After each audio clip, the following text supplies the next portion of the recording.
Cancer Rising, welcome here to Soul Passages Astrology. My name is Georgia Dempsey and I'm your astrologer, and I'm so glad you've stopped by for your March 23rd eclipse report. I know these eclipses really shake up our lives, so hopefully you watched the one regarding the March 8th eclipse. This is kind of a follow-up to that, so I hope everything's going well in your world. Because I know lately, Cancer Rising, you've been thinking a lot about your life path and the direction you should be taking regarding your work.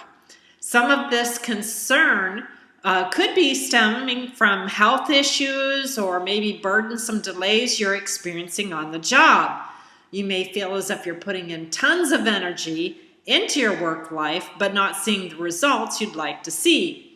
For others, you're struggling to find work or a means of being of service to the world.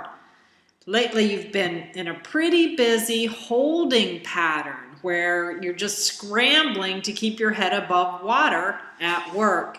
And I say this because Saturn, who's currently cruising your 6th house of everyday work, is currently creating a near T-square between your 3rd and 9th house axis.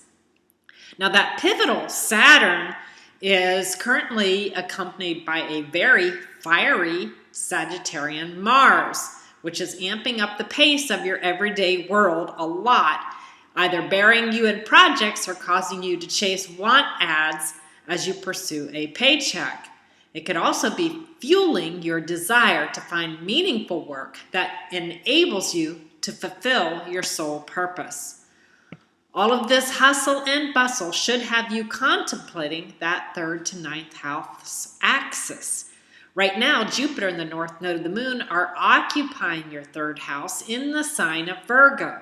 And since Virgo is the sign of the craftsman and Jupiter is retrograde till May 9th, there is encouragement for you to reconsider your educational level. Do you need to revamp your skills by taking some classes? Can you network with others to determine the skills that are really being sought after in your marketplace? Be strategic. Take classes that will get you where you want to be. There can be a tendency with Jupiter in the 3rd house to have just an insatiable appetite regarding classes, gossip, networking, business negotiations, or mindfully communicating with others. Since there is a tight square between Saturn and Jupiter during the eclipse, it's time to learn in a focused manner so you can set a clear, direct course for your future. And I say that because you've got lots of planets still lined up there in that 9th house. Plus, you have your 10th house is being lit up by your Sun and Mercury in Aries right now.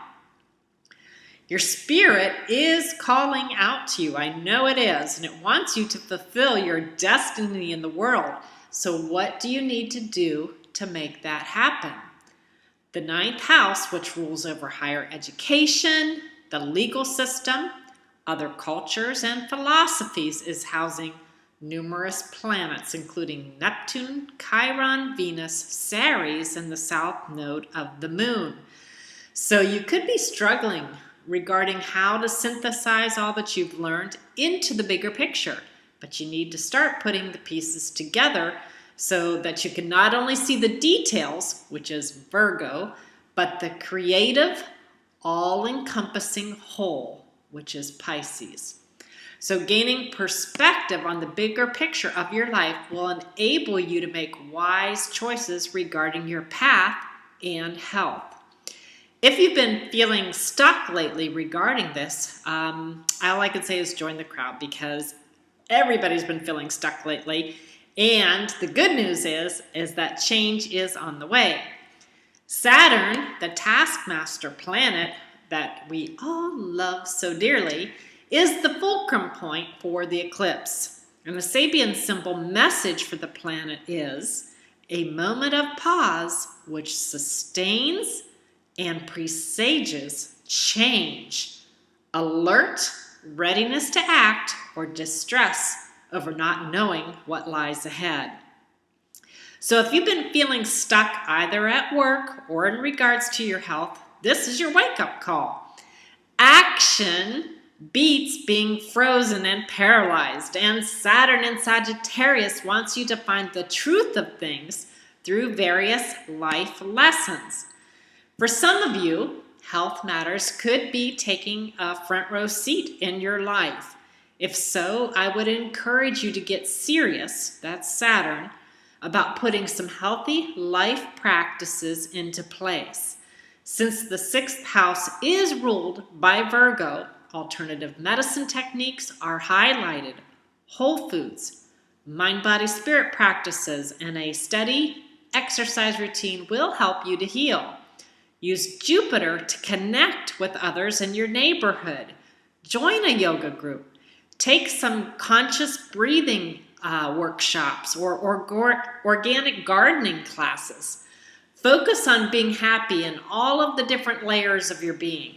Getting connected on a soul level could also open up some wide vistas on the road to God. And that's that 9th house where so many of your transiting planets are currently located. Legal issues or concerns with other cultures could also have you zooming right now since your 9th house is packed. Break down any communication barriers you have encountered, especially with people at work. I would consider hosting a potluck at your house. Perfect time. Full moon in Libra in the 4th house. That way you can make meaningful alliances with people from your neighborhood or place of business. Often we feel uncomfortable being around people who are different than us, but when we get to know people beyond their name and their appearance at work, we pretty soon realize that we all have a lot more in common than we once thought. Where we remain different, well, that's the juicy part of life. And my personal theory is that our diversity in this country is what makes us uniquely stronger. So, maybe a curry shows up at the potluck. One could only hope. Oh, I love curries. Anyhow, maybe beer lao. Or perhaps you learn about a holiday that you've never even heard about before. If you've been holding back from getting to know people that you share space with, consider the Sabian symbol message for the full Libra moon. The dawn of a new day reveals everything changed. Periods of silence and darkness can be very transforming, leading to stirring revelations. One of the stirring revelations is that we are all more connected than we realize. So gather your friends during this full moon eclipse. Open your heart and your home and see what you can learn.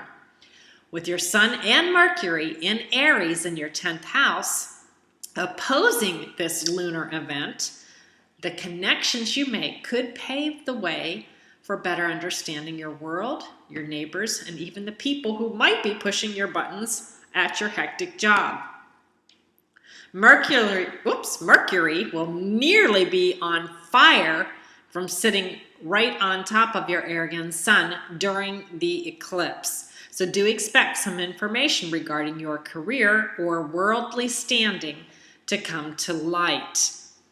If you listen to my March 8th eclipse report, you could be getting messages regarding who you are meant to be in the world. By listening to that inner voice and our closest partners that we trust, you can set a clear course for the work that you're meant to do in this world.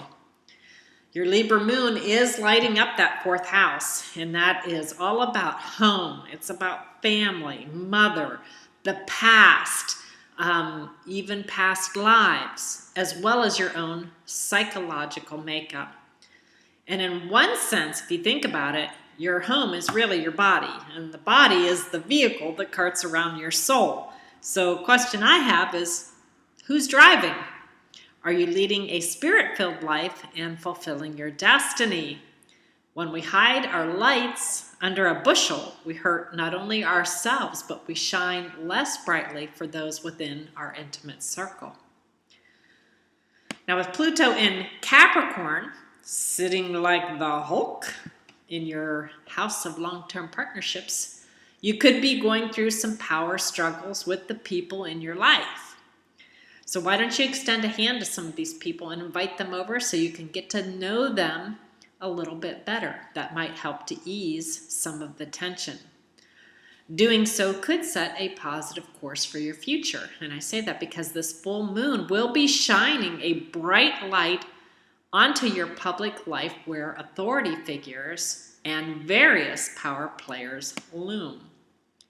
Now, if legal matters, and again, 9th house Chiron makes me think of this, if the legal matters have been causing waves for you regarding your home situation, this full moon will definitely show you where you stand on the home front.